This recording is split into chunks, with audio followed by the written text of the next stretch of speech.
Ascension Bay, coming with another video. If you're new to the channel, let me just say welcome to the collective. Hit the subscribe button because this is where you're going to learn all of your things about your journey, everything about tarot, crystals, how to cleanse, all that good stuff. Also, if you haven't yet, check out the website www.allthingsascension.com for the best metaphysical products. So I'm going to get right into this video. Today we're going to talk about the colors behind tarotism, the colors behind tarot, and then some symbolism. I don't see too many videos like that on YouTube, and when I first was learning, I really couldn't find anything, so I was just reading like just the basics. I was just reading what the card meant and that was it. But you can actually get a lot of detail based off the colors in the card. So today I am going to use the original tarot deck, Rider-Waite tarot deck. And this is your basic deck.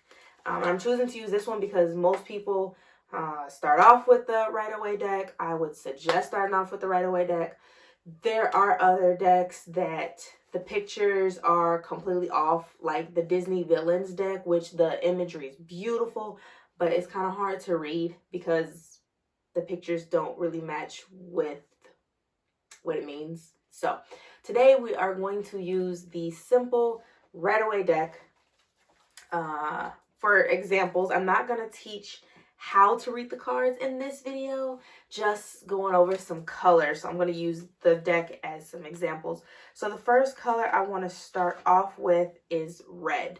So when you see red, and I have notes here because I tend to kind of get off track, but when you see red, you can think power, you can think passion, that fiery energy, radiance, and of course love. But in decks, you'll notice things like cloaks that are red. Some of their clothing is red. A lot of the red stockings, like this guy has on a red cloak over his outfit. It has to do with power, like this. Red. So you'll notice a lot of these characters, look, just back to back. The tarot wants to teach you his stockings are red. So you'll notice a lot of red in the clothing. The next color we're going to talk about is orange. And orange, so it's a mix between aggressive red and the high-pitched yellow. It's about harmony and intelligence.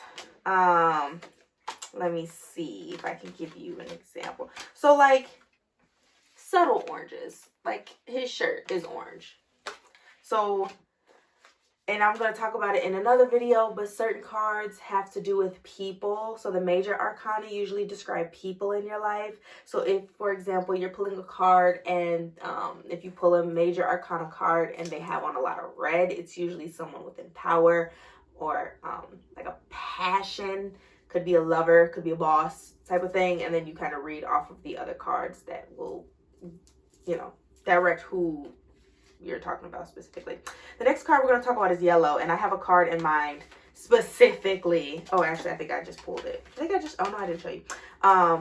So yellow obviously has to do with happiness and worshipped in the form of the sun.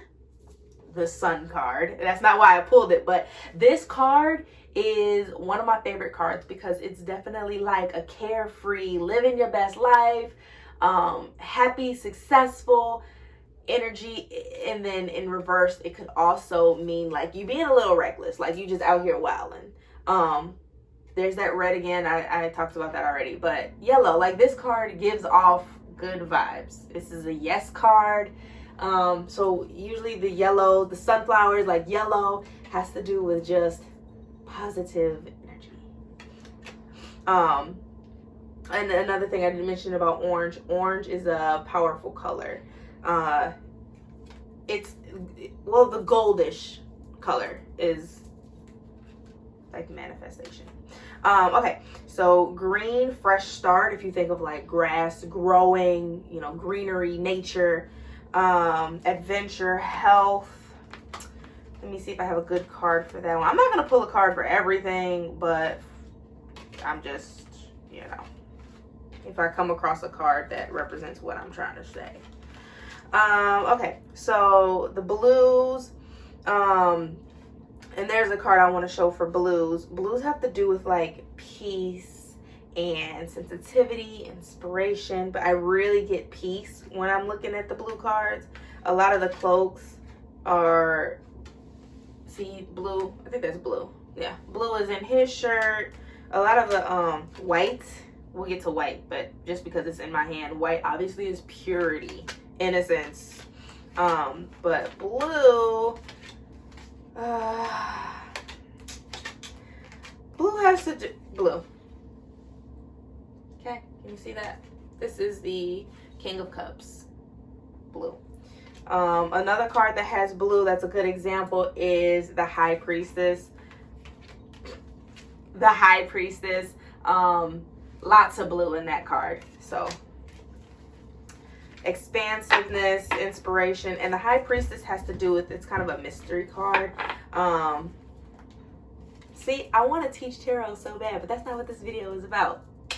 Okay, so your purples have to do with spirituality.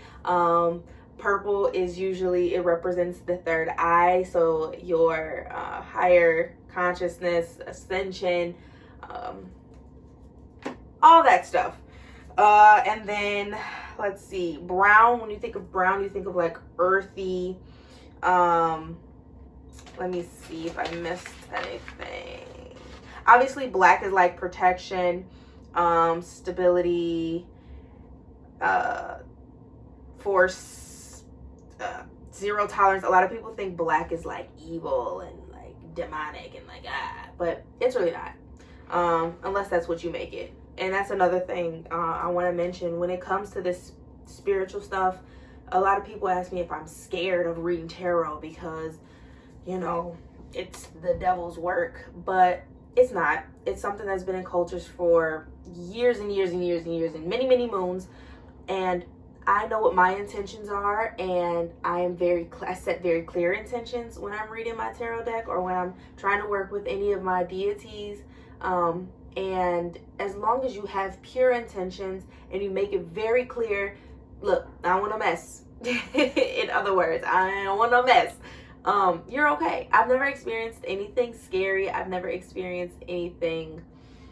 My family has not been harmed by this, and nothing but positive things have been happening to me since I've started my journey. So, like I said, it just make sure you have good intention.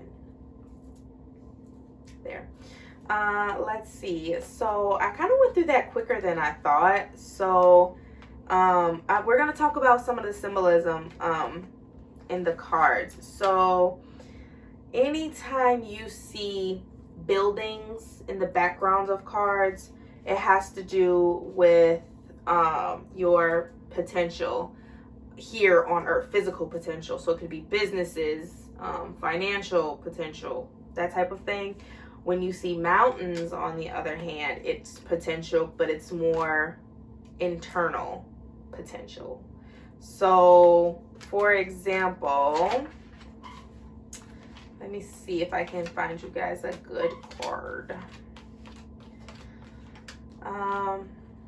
And I am going to make a video on how to read tarot suit by suit, probably because it's 78 cards and it's a little overwhelming. Especially if it's not organized. If it's not an organized video, it's going to be all over the place. So there's mountains in the background of this card.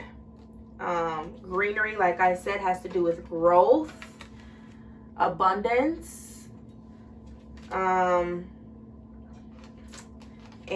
buildings, as you can see in the background of this card. Also, the pentacles have to do with money. So I mean, that makes sense with the buildings in the background. And we'll talk about that. What else? So the water obviously has to do with the word I want to say. I'm pretty sure I'm not going to say it right. So I'm not even gonna try to say it, but when you see water like this, that's like choppy waters, it usually has to do with like turbulence in your life. Okay, so when the water is calm like that, it has to do with control. There's a card in here that's a perfect example, but bear with me. Like I said, it's 78 cards, so me trying to go through and find specific cards I want to talk about, that's kind of choppy water again. It's kind of a dead mission, and I don't even know why I thought that would work, but it's okay. So there's a card in here. Oh, I found it. So the Six of Swords.